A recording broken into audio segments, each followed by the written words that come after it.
সুপ্রিয় দর্শক, আসসালামু আলাইকুম। আপনাদের সবাইকে স্বাগত জানাচ্ছি এখনকার আলোচনা। আপনাদের সঙ্গে আছি আমি সিরাজুল ইসলাম। দর্শক, অনেকগুলো খবর আছে। সবচেয়ে বড় খবর হচ্ছে ইরানের এক ধমকেই অনেক কিছু সহজ হয়ে গেছে। কেমন? সেটা হচ্ছে ইরান গতকাল বলেছিল যদি লেবাননে ইসরায়েল হামলা বন্ধ না করে তাহলে আমেরিকার সাথে সমস্ত আলোচনা বন্ধ এবং ইসরায়েলের বিরুদ্ধে ইরান সামরিক ব্যবস্থা নিতে বাধ্য হবে। এই এক হুমকি, এক ধমকের পরেই মোটামুটি সব ক্লিয়ার। কি কি ক্লিয়ার? ডোনাল্ড ট্রাম্প নেতানিয়াহুকে প্রচন্ড বকাবকি করেছে অশ্রাব্য ভাষায়। একজন প্রেসিডেন্ট আর এক দেশের প্রধানমন্ত্রীকে অশ্রাব্য ভাষায় বকাবকি করেছে। ডোনাল্ড ট্রাম্পের বকাবকি চাপাচাপির কারণে নেতানিয়াহু সেই লেবাননে হামলা বন্ধ করেছে। এপাশে ইরান ইসরায়েলের একটা কার্গো জাহাজে গতকাল হামলা চালিয়েছে। সবকিছু মিলে যা পরিস্থিতি, তাতে এক বাক্যে বললে বলা যাবে একদম ইরানের জয় জয়কার। এই জয় জয়কার কিভাবে হলো এবং আরো এর পেছনের কি কি ঘটনা আছে, এর ভেতরে আরো কি কি ঘটেছে, কি কি হতে পারে, এর পরিণতি কি, এই সমস্ত বিষয় নিয়ে এখনকার এই ভিডিওতে বিস্তারিত আলোচনা করব। আশা করি আপনারা সবাই সঙ্গে থাকবেন। আর ভিডিও ভালো লাগলে আবার বলি, লাইক কমেন্ট শেয়ার করবেন এবং চ্যানেলটি সাবস্ক্রাইব করে আপনারা সাথেই থাকবেন। দর্শক, প্রথমে বলি, আপনারা সবাই জানেন আমেরিকার সাথে ইরানের যে যুদ্ধবিরতি চুক্তি হয়েছে, যার বলে এতদিন যুদ্ধবিরতি চলছে, মাঝে মাঝে টুকিটাকি হামলা হচ্ছে সেটা ভিন্ন কথা, কিন্তু অ্যাকচুয়ালি যুদ্ধবিরতি হচ্ছে। এই যুদ্ধবিরতির কারণে ইরান এবং আমেরিকা বড় পরিসরে যুদ্ধ থেকে বিরত আছে। বড় রকমের সংঘর্ষ দুই পক্ষের ভেতরে হয়নি। এই যে ইরান এবং আমেরিকার ভেতরে যুদ্ধবিরতি চুক্তি হয়েছে, সেই চুক্তিতে কিন্তু একটা প্রসঙ্গ ছিল, একটা অংশ ছিল এই যে লেবানন সহ মধ্যপ্রাচ্যের আর যত জায়গায় আমেরিকা এবং ইসরায়েল যুদ্ধে লিপ্ত, তার প্রত্যেকটা জায়গায় যুদ্ধবিরতি কার্যকর হবে। অর্থাৎ সবকিছু এই যুদ্ধবিরতির আওতায় থাকবে। ইসরায়েল বা ইসরায়েলের প্রধানমন্ত্রী বা ইসরায়েলের সামরিক বাহিনী প্রকৃতপক্ষে এই যুদ্ধবিরতির যে শর্ত, আমেরিকার সাথে ইরানের যে যুদ্ধবিরতি হয়েছে এবং যে শর্তে, সেই শর্ত কিন্তু তারা মানছে না, লঙ্ঘন করেছে। তার মানে অ্যাকচুয়ালি ইরান এবং আমেরিকার ভেতরে যে যুদ্ধবিরতি হয়েছে, সেই যুদ্ধবিরতির অংশ হচ্ছে লেবানন এবং ইসরায়েলের ভেতরে যুদ্ধ বন্ধ থাকবে। সেটা যখন ইসরায়েলের সেনারা চালিয়ে যাচ্ছে, তার মানে আমেরিকা এবং ইরানের ভেতরে যে যুদ্ধবিরতি হয়েছিল সেটা লঙ্ঘন করেছে। এটা হলো প্রকৃত ঘটনা। এখন এই অবস্থায় একথা বলাই যায় যে যখন ইসরায়েল এই যুদ্ধবিরতির একটা পার্ট, ইরান এবং আমেরিকার যুদ্ধবিরতি চুক্তির ভেতরে, আর সেই ইসরায়েল যখন যুদ্ধবিরতি লঙ্ঘন করছে, তাহলে ইরান তো একটা ব্যবস্থা নিতেই পারে ইসরায়েলের বিরুদ্ধে, হিজবুল্লাহর পক্ষ। সেই কারণে গতকাল ইরানের পক্ষ থেকে একদম সরাসরি হুমকি দেওয়া হয়েছিল যে ইসরায়েল যদি যুদ্ধ বন্ধ না করে, লেবাননে যদি যুদ্ধবিরতি কার্যকর না থাকে, তাহলে ইরান সরাসরি ইসরায়েলের বিরুদ্ধে যুদ্ধ শুরু করবে। এবং গতকাল রাতে এরকম কথা ছিল যে গতকাল রাতে ইসরায়েলের বিরুদ্ধে বড় রকমের হামলা চালাবে ইরান। শুধু তাই না, ইরানের পক্ষ থেকে ইরানের স্পিকার বাকের কলিবাব তো ইরানের সাথে আমেরিকার যে আলোচনা হচ্ছে, সেই আলোচক দলের কিন্তু প্রধান। বাকের কলিবাব গতকালকে একদম সুস্পষ্ট করে বলেছিলেন, ইসরায়েল যদি যুদ্ধবিরতি না মানে, যদি লেবাননে যুদ্ধবিরতি কার্যকর না থাকে, তাহলে আমেরিকার সাথে আর কোনো আলোচনা নেই, একদম সমস্ত আলোচনা এখানে বন্ধ করা হলো, স্টপ। যখন এই হুমকি এবং এই হুঁশিয়ারি উচ্চারণ করেছে, এই হুমকি দিয়েছেন ইরানের স্পিকার, তখন আমেরিকার কিন্তু টনক নড়েছে। এখানে একটু বলে রাখি, শুধু বাকের কলিবাব কিন্তু কালকে ইরানের পক্ষ থেকে হুঁশিয়ারি দেননি। ইরানের পররাষ্ট্রমন্ত্রী আব্বাস আরাকচি তিনিও বলেছেন যে ইসরায়েল যুদ্ধবিরতি লঙ্ঘন করেছে, এবং ইরানের পররাষ্ট্রমন্ত্রী সাইয়েদ আব্বাস আরাকচি বলেছেন গতকাল যে ইসরায়েল যে যুদ্ধ চালাচ্ছে লেবাননের বিরুদ্ধে, সেটা ইরান আমেরিকার যুদ্ধবিরতির শর্ত লঙ্ঘন। ইরান এখন এই যুদ্ধবিরতি মানতে বাধ্য নয়। একইভাবে হুমকি দিয়েছিলেন গতকাল আইআরজিসির সাবেক কমান্ডার এবং বর্তমান সর্বোচ্চ নেতা আয়াতুল্লাহ সাইয়েদ মুস্তফা খামেনির সামরিক বিষয়ক উপদেষ্টা জেনারেল মহসিন রেজাই। ইনি বলেছিলেন যে ইরানের ধৈর্যের একটা সীমা আছে, তার মানে ইরান ধৈর্যের সীমার একদম প্রান্তে পৌঁছে গেছে, আর ধৈর্য ধারণ করবে না। আর ইরানের স্পিকার বাকের কলিবাব যে হুমকি দিয়েছেন গতকাল, তার পেছনে আর একটা ব্যাকগ্রাউন্ড আছে। সেটা হচ্ছে লেবাননের স্পিকার নাভি বেরির সাথে গতকাল ইরানের স্পিকারের ফোনে কথা হয়েছে। সেই আলাপে ইরানের স্পিকার বাকের কলিবাফ একদম পরিষ্কার করে লেবাননের স্পিকারকে বলেছিলেন যে লেবাননের জনগণের যে রক্ত ইরানের জনগণের সেই রক্ত। লেবাননের জনগণ আমাদের কাছে যেমন, একই রকম ভাবে ইরানের জনগণ, অর্থাৎ ইরানের জনগণ আর লেবাননের জনগণকে ইরান প্রকৃতপক্ষে আলাদা করে দেখে না, এক করে দেখে। তার মানে ইরান সরকার বা ইরানের সরকারের বিভিন্ন পর্যায়ে যে সমস্ত লোকজন কর্মকর্তা যারা রয়েছেন তারা ইরান এবং লেবাননের জনগণকে একভাবে দেখেন, এক চোখে দেখেন, যদিও তারা ভিন্ন ভিন্ন দেশের, কিন্তু লেবাননের জনগণের প্রতি দরদ ভালোবাসা এমন যেমনটা ইরানের জনগণের প্রতি। কালকে লেবাননের স্পিকারের সাথে আলাপের পরে একদম বাকের কলিবাফ ইরানের স্পিকার তিনি সরাসরি আমেরিকাকে হুমকি দিলেন। এরপরে যখনই বললেন ইরানের স্পিকার যে আমেরিকার সাথে সমস্ত আলাপ আলোচনা বন্ধ, তখন কিন্তু ডোনাল্ড ট্রাম্প প্রশাসনের টনক নড়েছে, মাথা খারাপ হয়েছে। তাৎক্ষণিকভাবে তিনি ডোনাল্ড ট্রাম্প ইসরায়েলের প্রধানমন্ত্রী বেনিয়ামিন নেতানিয়াহুকে ফোন দিয়েছেন।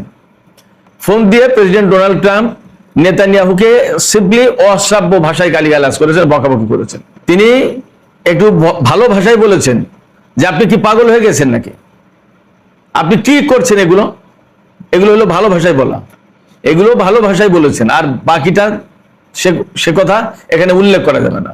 এই অশ্রাব্য ভাষায় বলেছে, আরো বলেছে আপনার এই সমস্ত কার্যকলাপের কারণে ইসরায়েলকে সবাই ঘৃণা করে, অপছন্দ করে এবং আপনাকেও ঘৃণা করে। ডোনাল্ড ট্রাম্প তারপরে বলেছেন নেতানিয়াহুকে যে আপনার মনে রাখা উচিত, আপনার তো আজকে কারাগারে থাকার কথা, জেলে থাকার কথা, আজকে আপনি এখনো বাইরে আছেন, ভালোভাবে আছেন আমার কারণে। ডোনাল্ড ট্রাম্প বলছে আমি আপনাকে সেভ করেছি, আমি আপনাকে রক্ষা করেছি, তা না হলে তো আপনার জেলে থাকার কথা এতদিন। সেখানে তার মানে হচ্ছে ডোনাল্ড ট্রাম্প বলেছেন যে আপনি যুদ্ধ বন্ধ করেন, যুদ্ধ থামান, লেবাননে যুদ্ধ চালাবেন না, হামলা করবেন না। তখন নেতানিয়াহু এটা শুনতে চায়নি মনে হয়। যখন শুনতে না আসে তখন এই সমস্ত গালিগালাজ বকাবকি করেছে।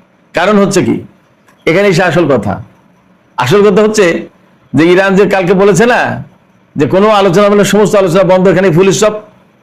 যখন স্টপ করে দিয়েছে সমস্ত সবকিছু, তখন তো ডোনাল্ড ট্রাম্পের মাথা খারাপ হয়ে গেছে যে আলোচনা হলো না, তাহলে তো চুক্তি হবে না। যদি চুক্তি না হয় তাহলে বের হবো কিভাবে এই যুদ্ধ থেকে? একটা চুক্তি হলে তখন বের হওয়া যাবে, একটা ব্যবস্থা করা যাবে, কিন্তু চুক্তি না হলে আমি এই যুদ্ধ থেকে বের হবো কেমনে? আমেরিকার জনগণ, সারা বিশ্বের জনগণ জানবে যে আমেরিকা হেরে গেছে, কোনো কিছু চুক্তিও হয়নি, কিছুই হয়নি, এমনি এমনি আউট। এই কথা চিন্তা করে ডোনাল্ড ট্রাম্পের কাছে মাথা খারাপ হয়ে ডোনাল্ড ট্রাম্প নেতানিয়াহুকে বকাবকি করেছেন এবং তিনি বলছেন যে আপনি এখনই যুদ্ধ বন্ধ করেন। তা আমি তো বলি, মানে আসলে ডোনাল্ড ট্রাম্পকে নেতানিয়াহু চালায়, নেতানিয়াহুকে ডোনাল্ড ট্রাম্প চালায়, ব্যাপারটা তো এরকম। তো ডোনাল্ড ট্রাম্পের কথা আপাতত স্থগিত করেছে লেবাননে হামলা, কিন্তু নেতানিয়াহু বলেছে আমরা আপাতত স্থগিত করলাম, কিন্তু এর মানে এই না যে আমরা হামলা চালাবো না, আবার হামলা চালাবে। ফ্যাক্ট হচ্ছে কি, নেতানিয়াহু অসম্ভব রকমের যুদ্ধবাজ মানুষ। আমি তো বলি যে তার যুদ্ধের পিপাসাটা, আমি যে আসল পিপাসাটা তার যা, আমি তা তো বলতে পারছি না এখানে। আমি শুধু বলছি যে যুদ্ধের পিপাসা তার যা, এই পিপাসা কখনো মিটবে না, ভয়ঙ্কর। এবং তার আশেপাশে যারা, একই অবস্থা তাদের। তো এই অবস্থায় আপাতত যুদ্ধবিরতি আছে, কিন্তু কতক্ষণ পর্যন্ত এরকম থাকবে তার কোনো নিশ্চয়তা নেই, ঠিক ঠিকানা নেই। ডোনাল্ড ট্রাম্প কালকে আবার হিজবুল্লাহ নেতাদের সাথেও কথা বলেছেন, দুই পক্ষের সাথে কথা বলেছেন। এই যে ডোনাল্ড ট্রাম্পের এই তৎপরতার মূল কারণ কিন্তু এই যে ডোনাল্ড ট্রাম্প জানেন ইরান যদি আলাপ বন্ধ করে দেয়, আলাপ আলোচনা বন্ধ করে দেয়, তাহলে আর তার সাথে চুক্তি করা যাবে না। এই জায়গা থেকে একথা পরিষ্কার হয়, আমেরিকায় এখনো ইরানের সাথে চুক্তির জন্য কিন্তু পাগল, মরিয়া চেষ্টা করছে। এই যে ডোনাল্ড ট্রাম্প মাঝে মাঝে বলছেন আমার এত চুক্তির দিয়ে এত তাড়া নেই, আমার হারি নেই, একটু ধীরে গেলেও চলবে, অসুবিধা নেই, আস্তে আস্তে। কিন্তু এটা কথার কথা, মুখের কথা। প্রকৃতপক্ষে তার কিন্তু চুক্তির জন্য তাড়া আছে, চুক্তির জন্য তার তাড়া আছে। এবং তিনি কালকে খুব কনফিউশনে পড়ে গেছিলেন, ভয়ে পড়ে গিয়েছিলেন, ভয় পেয়েছেন ডোনাল্ড ট্রাম্প যে ইরান যদি এই চুক্তি না করে, আলাপ আলোচনা বন্ধ করে দেয়, তাহলে আমি কি করব, উপায় কি? যার কারণে নেতানিয়াহুকে বকাবকি করেছেন। নেতানিয়াহুকে এমনি বকাবকি করার কোনো কারণ নেই, কোনো প্রশ্নই নেই। গতকাল ইরান একদম সরাসরি বলেছিল যে ইসরায়েল যদি হামলা বন্ধ না করে তাহলে ইরান ইসরায়েলের বিরুদ্ধে ব্যবস্থা নিতে বাধ্য হবে, এবং সেইভাবে ঘোষণাও ছিল যে আজ রাতে কিছুদিনের ভিতরে হামলা হতে পারে। এবং ইরান কিন্তু ইসরায়েলের উত্তর অঞ্চলে যে সমস্ত লোকজন বসবাস করে তাদেরকে উত্তর অঞ্চল খালি করার নির্দেশ দিয়েছিল। ইসরায়েল যেমন খালি করার নির্দেশ দেয় শহর, ইরানও সেরকম ভাবে নির্দেশ দিয়েছিল যে উত্তরাঞ্চল খালি করে এখান থেকে সরে যাও সব। নেতানিয়াহু লেবাননের হামলা স্থগিত করার পর ইরানও আপাতত হামলা স্থগিত করেছে। তবে পারস্য উপসাগরে একটি জাহাজ, কার্গো জাহাজ, ইসরায়েলের কার্গো জাহাজ যাচ্ছিল, হরমুজ প্রণালী পার হওয়ার চেষ্টা করছিল সম্ভবত। এই অবস্থায় তাতে হামলা চালিয়েছে ইরান। এই হামলার ভেতর দিয়ে ইরান আবারও মেসেজ দিল আমেরিকা এবং ইসরায়েলকে যে হরমুজ প্রণালীতে কন্ট্রোল আমাদের, এই নির্দেশনা হরমুজ প্রণালীতে কিভাবে চলাচল করতে হবে সেই নির্দেশনা যদি কেউ না মানে সাথে সাথে ব্যবস্থা। এবং আসলে এখানে এই হরমুজ প্রণালী এবং পারস্য উপসাগরে ইসরায়েলের জাহাজ চলাচল করতে দেবে না ইরান। এপাশে চাক সুমার মার্কিন সিনেটের সংখ্যালঘু দলের নেতা, অর্থাৎ এখন তো ডেমোক্র্যাটরা সংখ্যালঘু, রিপাবলিকানরা তো ক্ষমতাসীন দল। ডেমোক্র্যাট দলের সংখ্যালঘু নেতা চাক সুমার তিনি ইরান যুদ্ধ এবং ডোনাল্ড ট্রাম্প যে প্রায় মাঝে মাঝে বলেন যে আমার ইরানের সাথে চুক্তির ব্যাপারে কোনো যুদ্ধবিরতি চুক্তির ব্যাপারে কোনো তাড়াহুড়া নেই, এটার সমালোচনা করে তিনি পোস্ট দিয়েছেন এক্সে। তিনি বলেছেন, মিস্টার প্রেসিডেন্ট, আপনার তাড়াহুড়া নেই, কিভাবে সম্ভব এটা?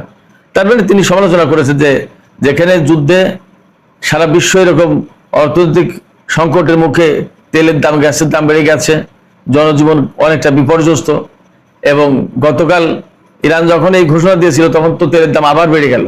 এই সমস্ত প্রেক্ষাপটে আপনি কিভাবে বলেন, চাকসুমার প্রশ্ন করেছে ডোনাল্ড ট্রাম্পকে, আপনি কিভাবে বলেন যে আপনার চুক্তির ব্যাপারে তাড়াহুড়া নেই? কিভাবে সম্ভব এটা? এর 2 দিন আগে তো প্রেসিডেন্ট ডোনাল্ড ট্রাম্প বলেছিলেন কি ফক্স নিউজকে, ইরাকে আমেরিকা যুদ্ধ করতে গিয়ে বিরাট বড় ভুল করেছে, কত ক্ষতিগ্রস্ত হয়েছে, আবার একইভাবে ইরানে যুদ্ধ করতে যাওয়া আমাদের উচিত হয়নি। ডোনাল্ড ট্রাম্প বলেছেন, ডোনাল্ড ট্রাম্প নিজে বলেছেন। ডোনাল্ড ট্রাম্প কিন্তু আর কেউ যুদ্ধে যেতে বাধ্য করেনি, তিনি নিজে যুদ্ধ শুরু করেছেন এবং তিনিই বলছেন যে আমাদের এখানে যুদ্ধ করতে যাওয়াটা ঠিক হয়নি ইরানে। তার মানে হচ্ছে যে তিনি এখন বুঝছেন যে যত তাড়াতাড়ি ইরানের সাথে চুক্তি করা যায় ততই ভালো, কিন্তু ভাবে সাবে এবং মুখে দেখাচ্ছে, বলছে যে না না আমরা চুক্তির জন্য আসলে খুব ব্যস্ত নই। কিন্তু এটা ঠিক যে ইরান যদি এই মুহূর্তে চুক্তি করতে না চায় তাহলে তারা ইরানের হাতে পায়ে ধরতে আসবে। পরিস্থিতি এইরকম অবস্থায় গিয়ে দাঁড়িয়েছে। এর ভিতরে যা টুকিটাকি হামলা হয়েছে তার প্রত্যেক দিন তো প্রায় ইরান পাল্টা জবাব দিয়েছে। সেক্ষেত্রে ইরান ছাড় দেবে না, এবং ইরান যে নতুন করে যুদ্ধের জন্য প্রস্তুত এটা আমেরিকা খুব ভালোভাবে জেনে গেছে, বুঝে গেছে। এখন নেতানিয়াহু ডোনাল্ড ট্রাম্পকে চাপ দিয়ে ইরানের সাথে চুক্তি থেকে বিরত রেখেছে, আরো বেটার কিছু করা যায় কিনা। কিন্তু ইরান গতকাল একদম পরিষ্কার করে বুঝিয়ে দিয়েছে যে না, ইরান তাদের কৌশলের কাছেও হারবে না, তাদের চাপের কাছেও নতি স্বীকার করবে না। ইরানের সাথে চুক্তি করতে হলে স্বাভাবিক প্রক্রিয়া আসতে হবে, এবং ইরান যা বলবে মূলত সেই শর্তের উপরেই চুক্তি হবে। আমেরিকা ইসরায়েলের দেওয়া শর্তের উপরে ইরান চুক্তি করবে না। তো সুপ্রিয় দর্শক, এখনকার আলোচনা এখানেই শেষ করতে চাই। যাওয়ার আগে আমি আপনাদের কাছে জানতে চাই, আমেরিকার চাপের কারণে ডোনাল্ড ট্রাম্প নেতানিয়াহুকে চাপ দিয়েছেন এবং আপাতত হামলা স্থগিত করিয়েছেন। আপনাদের কি মনে হয় যে নেতানিয়াহু এই হামলা একদম বন্ধ করে দেবেন, নাকি মনে হচ্ছে যে যে কোনো সময় আবার শুরু করবেন হামলা? আপনাদের মতামত জানিয়ে কমেন্টে লিখতে পারেন। আর ভিডিও ভালো লাগলে আবার বলি লাইক কমেন্ট শেয়ার করবেন এবং চ্যানেলটি সাবস্ক্রাইব করে সাথেই থাকবেন। দর্শক, এখনকার আলোচনা এখানে শেষ করতে চাইছি। আপনারা সবাই ভালো থাকুন। আল্লাহ হাফেজ।